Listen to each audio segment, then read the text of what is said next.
यज्ञेश्वराय नमः हनुमते नमः प्रार्थनां समर्पयामि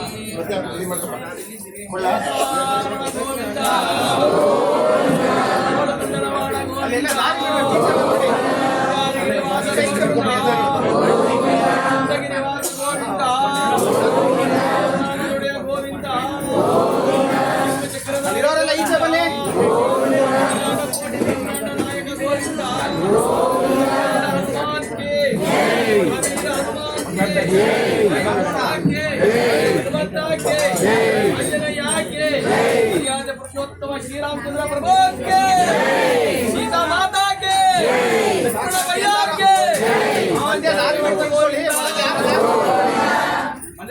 योगी नारायण के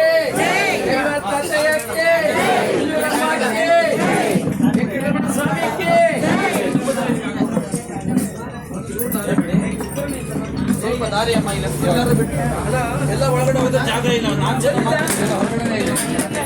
ಸ್ಮರಣೆಯನ್ನ ಮಾಡ್ತಾರೆ. ಈ ಜಗತ್ತಲ್ಲಿ ನಾನು ಶಾಂತಿ ರೀತಿಯಲ್ಲಿ ಅವ್ರಿಗೆ ವರ್ತಿಸ್ತೀನಿ. ಎಂಥ ಕಷ್ಟ ಬರಲಿ, ಪಂಚಮ ಶನಿ, ಅಷ್ಟಮ ಶನಿ, 7.5 ಜನ್ಮ ಶನಿ, ನರೋ ದುಃಖಂ ಅಂತ ಎಂಥ ಶನಿ ಇದ್ರು ಕಾಟವಿದ್ರು ಪರಿವರ್ತನೆ ಮಾಡೋನು ನಾನೊಬ್ಬನೇ ಅಂತ ಹೇಳಿ ಆ ಶನೇಶ್ವರ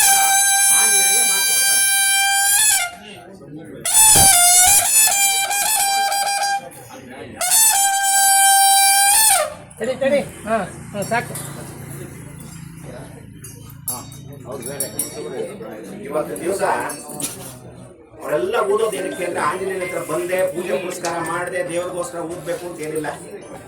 ಯಾರಾದ್ರೂ ಬಂದು ಇವತ್ತು ಭಿಕ್ಷೆ ಹಾಕಿ ನಾನು ಚೆನ್ನಾಗಿ ಒಂದು ಸ್ವಾರ್ಥದಿಂದ ಊದ್ತಾರೆ. ಕರ್ಮ ಏನ್ ಮಾಡೋದು?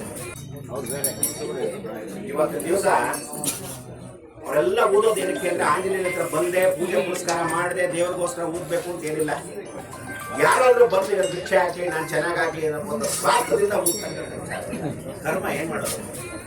ಇವತ್ತು ಆಂಜನೇಯನ ವಿಶೇಷವಾಗಿರ್ತಕ್ಕಂಥ ಸಂದರ್ಭದಲ್ಲಿ ನಟರಾಜ್ ಶೆಟ್ಟಿ ಅವರು ಮತ್ತು ಅವರ ದಂಪತಿಗಳು, ಅವರಿಬ್ಬರ ಮಕ್ಕಳು, ಡಾಕ್ಟರ್ ನಟರಾಜ್ ಶೆಟ್ಟಿ ಅವರು ಹಾರ್ಟ್ ಸರ್ಜನ್, ಹೃದಯ ಸಾಮ್ರಾಜ್ಯವನ್ನೇ ಇಟ್ಕೊಂಡಿರೋ ಮನುಷ್ಯ ಅಂತಾನೆ. ಮನಸ್ಸು ಬಹಳ ಚೆನ್ನಾಗಿರಬೇಕು. ಇವತ್ತು ಅವ್ರ ದಂಪತಿಗಳಿಬ್ರು, ಅವರು ದೇವತೆಯವರು, ಇವರು ಡಾಕ್ಟ್ರು, ಸರ್ಜನ್ಸ್. ಹಾರ್ಟ್ ಅಂದ್ರೇನು?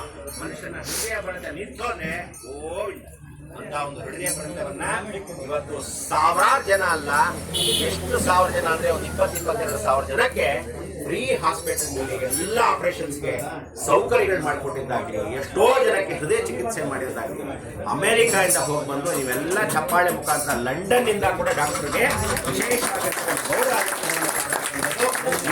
ಬಹಳ ವಿಶೇಷ. ಅದಕ್ಕೆ ಆ ಕಾಲಕ್ಕೆ ಒಬಾಮಾ ಅವರು ಕೂಡ ನಟರಾಜ್ ಶೆಟ್ಟಿ ವಿಶೇಷವಾಗಿ ಲಂಡನ್ನಲ್ಲಿ ಅವರು ಕರೆಸಿ ಹೃದಯ ಬಗ್ಗೆ ವಿಚಾರವನ್ನು ಮಾಡಿದ್ದು. ಇವತ್ತು ಹಾರ್ಟ್ ಬಂದಿದೆಯಲ್ವಾ?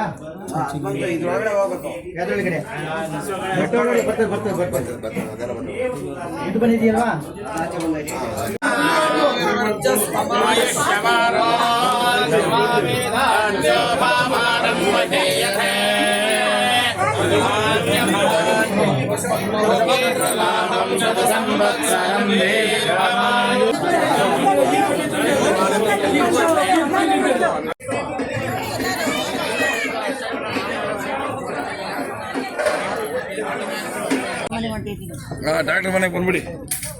ಕೊಡಿ ಕೊಡಿ, ನೀರು ಕೊಟ್ಟು ಕೊಡ್ರಿ.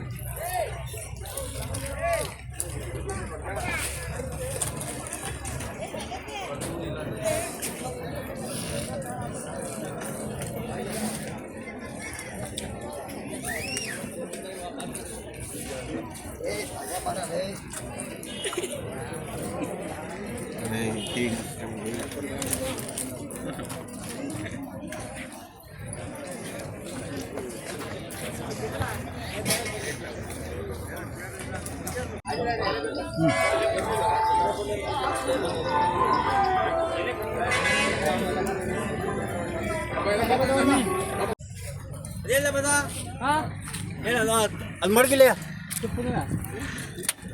ಬಂದಿರೋ ನಾಟಕ ಮಾಡ್ತಿದ್ನಲ್ಲ ಸರ್. ಹ್ಞೂ ಸರ್, ಬಂದಿದ್ವಲ್ಲ ನೀವು ದಿನೇಶ್ ಗೌಡ್ರು ತಾನೆ, BJP. ಮತ್ತೆ ಬಂದ ನ್ಯೂಸ್ ಎಲ್ಲ ಮಾಡಿದ್ವಲ್ಲ ಅವತ್ತು.